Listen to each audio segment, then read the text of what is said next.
Marami tayong ginagawa para magpalipas na oras. Pero alam ba natin may mga hobby o gawain na akala natin ay harmless pero sa totoo lang ay sobrang delikado sa ating kalusugan at sa buhay natin. Ngayon, tatalakayin natin ang mga pinakadelikadong pampalipas oras na dapat nating iwasan o at least man lang ay mabawasan natin sa pamamagitan ng video na to.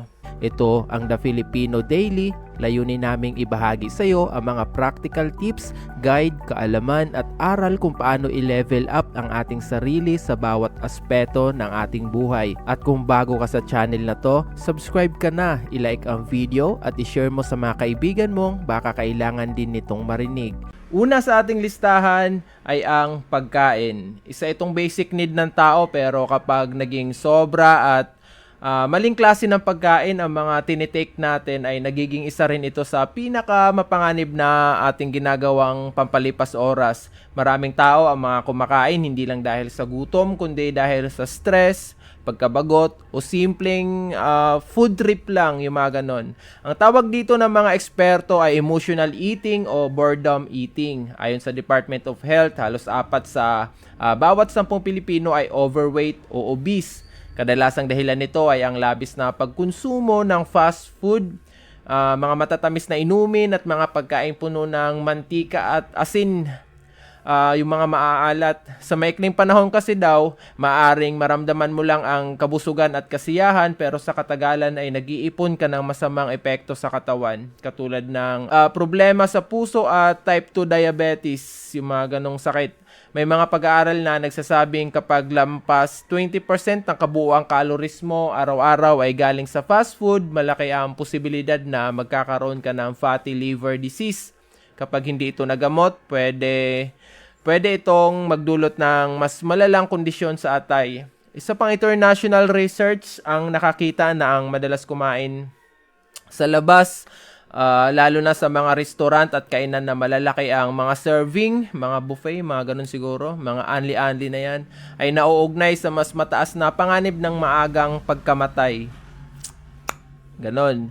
Kung mahilig ka sa ganitong gawain para magpalipas ng oras, may mga paraan para hindi ma-compromise ang ating kalusugan. Ito yung mga sinasabi ng mga ilang mga experts na nabasa ko online. Piliin ang mga sariwa at natural na pagkain gaya ng prutas, gulay at whole grains. Mga pangmayaman. Maganda ng gulay at prutas. Pwede na yun. Maganda ng healthy snacks sa bahay gaya ng mani, yogurt o oatmeal bars para kapag nainip ka, may ligtas kang kakainin. Maglaan ng oras sa pagluluto kahit simpleng ulam lang bukod sa masustansya, mas nakakabawas pa ito ng gastos kasi makakatipid ka kasi ikaw mismo yung nagluto. Uminom ng tubig bago kumain. Madalas kasi, nauuhaw lang tayo pero akala natin gutom na tayo, no? Ang pagkain ay isa sa mga pinakamasayang bahagi ng ating buhay, lalo pag lechon, tapos lumulutong pa yung balat, mga lechong baboy. Pero dapat ay nasa tamang dami at quality ng ating mga kinakain. Kapag naging kontrolado mga pagkain, hindi lang kalusugan natin ang matitipid natin, pati oras at pera natin. Tandaan natin na ang pagkain ay dapat magbigay ng lakas, hindi magambag sa unti-unting pagkasira ng ating katawan. So, ayun. Ito naman ang ikalawa sa ating listahan, ang paninigarilyo. Marami nagsasabing pampalipas oras lang ito, pampatanggal ng stress, pamparelax daw habang nagkakape. Pero sa totoo lang, bawat hit-hit ng sigarilyo ay may kasamang daan-daang chemical na dahan-daang sumisira sa ating katawan. Ayon sa World Health Organization, humigit kumulang sa 8 milyon na tao ang namamatay every year dahil sa paninigarilyo at 7 milyon naman direkta mula sa paggamit ng tabako, literal na tabako na yung hinihit-hit din. At higit 1 milyon mula sa second-hand smoke. Sa mga hindi nakakalam, yung second-hand smoke, yung mga nalalanghap nating mga usok galing sa mga naninigarilyo. So, ayun, yun tawag sa mga second-hand smoke at nakakakos ng cancer sa lalamunan, kidney failure, pati stroke at sakit sa puso. Damay na rin yung puso natin dyan. Ang usok mula sa sigarilyo ay naglalaman na mahigit 7,000 chemical daw at higit 70 sa mga ito ay kilalang nagdudulot ng cancer. Kahit light lang daw na sigarilyo, may parehong delikado pa rin ito na mga sangkap. At kung iniisip mo na vaping ang mas ligtas na alternative, nako hindi. Tandaan na marami ring pag-aaral na nagsasabing may mga long-term risks pa rin ito, lalo na sa baga at cardiovascular system. Ayon sa mga pag-aaral yun maliban sa epekto sa kalusugan, malaki rin ang epekto nito sa ating financial. Kung isang kaha kasi kada araw na uubos natin, halimbawa 120 pesos yon, ang presyo aabot niyan ng 43,000 pesos bawat taon. Pera na pwede na sana nating naipon o naibili natin ng mga ibang mga kapakipakinabang na bagay. Kung gusto naman nating iwasan ang panganib na dulot nito, narito naman din ang mga sinasabi ng ibang expert na kailangan natin gawin. Subukan daw ang nicotine replacement therapy gaya ng mga patches daw. Sa gabay daw ng pwede daw din mag-consult ng mga doktor. Yan naman lagi nilang sinasabi, mag-consult sa doktor. Iwasan ang mga sitwasyong madalas mong gawin ang paninigarilyo. Halimbawa, kung sanay kang manigarilyo habang umiinom ng kape, palitan ito ng ibang gawain gaya ng pag-inom ng tsaa o paglakad-lakad kung sa labas. Maghanap ng healthy outlet para sa stress, pwedeng mag-exercise, mag-diet, mag-meditate o maglibang sa ibang hobby. Makipag-ugnayan sa mga support groups o quit lines para may kaagapay sa proseso ng pagtigil. Sumali sa mga Facebook groups, Facebook page, mag-like ng mga Facebook page na sinasabi palagi tungkol lang sa pagtigil sa paninigarilyo para maengganyo ka rin.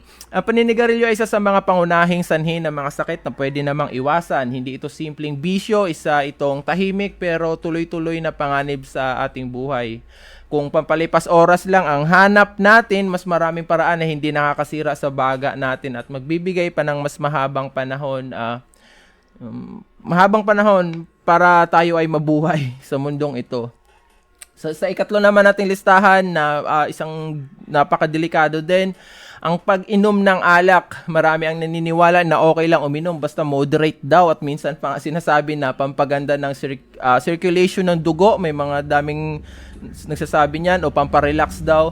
Pero kapag naging regular na pampalipas oras ito ay unti-unti nitong sisirain hindi lang ang kalusugan natin kundi pati yung relationship, trabaho natin at pananalapi. Hangover, yung mga ganun, mahirapan tayong pumasok sa trabaho. Ayon sa World Health Organization, mahigit 3 milyon daw na tao ang namamatay bawat taon dahil sa kondisyon na may kaugnayan sa pag-iinom ng alak. Katumbas ng isa sa bawat 20 na pagkamatay sa buong mundo yun ang alak ay may kinalaman sa mahigit 200 iba't ibang sakit at pinsala kabilang ang liver cirrhosis, cancer sa atay at esophagus. At aksidente sa mga kalsada kasi nga nagda-drive pa rin kahit nakainom na. Kahit ang tinatawag na moderate drinking ay may panganib pa rin. Isang pag-aaral sa The Lancet ang nagsabi na walang ligtas na antas ng pag-inom ng alak dahil kahit kaunting consume lang ng alak ay maaaring magdudulot ng pinsala pa rin sa ating utak at katawan sa mahabang panahon. Kapag araw-araw o madalas kang umiinom, tataas ang tsansa mong magkaroon ng high blood pressure, irregular heartbeat at kahinaan sa ating immune system. Bukod sa kalusugan, malaki rin ang epekto nito sa mga desisyon at kilos natin, no? Ang sobrang pag-inom ay nagdudulot ng pagbaba ng kontrol sa sarili. Nahihilo na kasi tayo, tas parang di na natin nakokontrol. Kaya nagsasanhi ito ng mga aksidente, away, o kahit nagkakaroon tayo ng mga problemang di natin naasahan. Sa financial naman, kung gagastos ka ng 100 pesos bawat gabi, kasi kahit 500 ml lang na Red Horse, tapos siyempre pulutan, aabot pa nito ng 36,000 sa loob ng isang taon na pera na sana na pwede natin magamit para sa mas mga makakabuluhang bagay pa. O pag-ipon or pag-invest. Kung gusto nating bawasan ang pag-iinom, narito ang ilang mga mabisang paraan ayon sa ating mga napag-aralan. Magtakda ng alcohol-free days sa isang linggo at unti-unting dagdagan ito. Sa isang linggo, kung may isang araw, maglaan ka ng isang araw na hindi ka nagiinom, tapos kung nakakayanan mo, tag-2, 3 araw naman susunod. So, tapos pwede kang mag-change ng habang nasa inuman, mocktails ka muna, pwede kang sparkling water o juice hanggang sa masanay ka na hindi na uminom ng alak. Umiwas sa mga lugar o okasyon na pwedeng mag-udyok sa iyo na inuman sa mga club, videokehan, birthdayhan, maghanap na ibang pamparelax gaya ng exercise, pagbabasa o pakikipagbanding sa pamilya nang walang kasamang alak.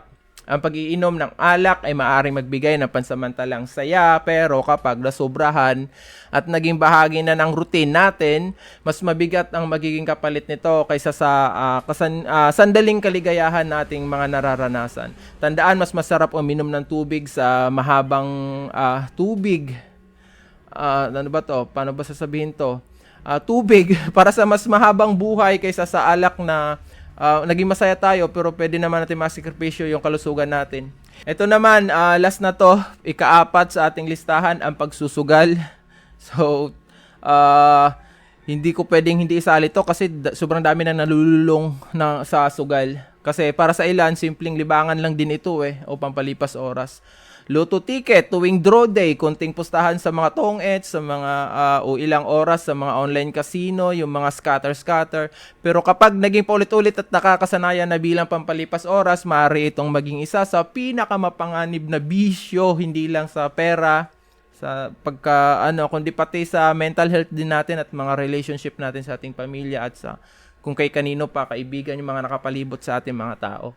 Ayon sa mga eksperto, ang pagsusugal ay nakaka-activate ng reward system daw sa utak na halos kapareho ng epekto ng ilang uri ng droga. Kapag nanalo ka, naglalabas ng dopamine ang utak natin, kaya lalo tayong naiengganyo sa naulitin ang paggawa nito. Pero ang problema kasi, mas madalas ang talo kaysa panalo, at para mabawi ang nawala, lalo ka pang magsusugal hanggang sa hindi mo na namamalayan na uubos na ang ipon natin, nabenta na yung mga kung ano natin, tas nababaon na tayo sa utang.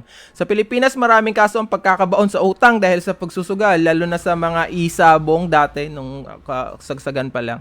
Online betting at slot machines, may mga kwento ng pamilyang nawasak at kabuhayang naglaho dahil hindi na kontrol ang bisyo. Sa ibang bansa nga, kinikilala na ang gambling addiction bilang isang seryosong mental health disorder na pwedeng magdulot ng depresyon, anxiety at kahit pag-iisip ng pagkakamatay, yung tipong mababaliw ka na talaga dahil sa pagsusugal. Bukod sa pera, apektado rin ang oras at productivity natin. Kung ilang oras sa isang linggo ang ginugugol natin sa pagsusugal, iyon na sana ay pwede natin gamitin para magtrabaho, mag-aral ng mga iba't ibang skills o mag-spend ng quality time sa ating mga pamilya.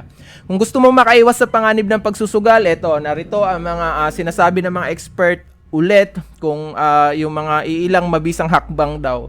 Magtakda ng malinaw na limitasyon sa pera at oras. So, kailangan may malinaw na limitasyon at wag lalampas dito kahit pa manalo ka or matalo ka. Wag nang magbawi, wag nang mag-asam ng kung ano-ano pang panalo.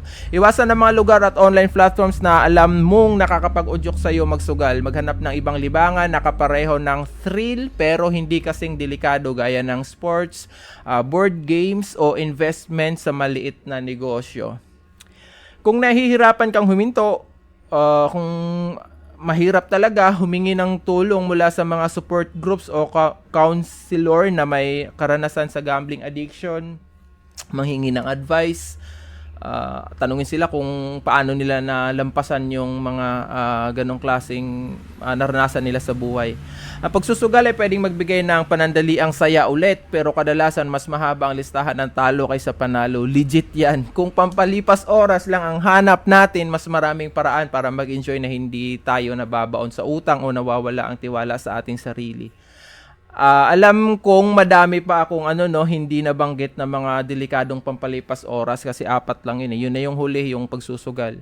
Marami pa riyan tulad ng mga sobrang paggamit ng cellphone, social media, walang tigil na panunod ng TV, panunod ng mga episodes at series sa mga iba't ibang streaming platforms hanggang inaabot na ng anong oras at madaling araw. Pagkalulong sa online games at kahit labis na chismis o pakikialam sa buhay ng mga ibang tao, kasama pa rin yun. Sa una parang wala lang, pero kapag nasobrahan, may epekto rin ito sa kalusugan, relationship at pag-unlad natin sa ating mga buhay.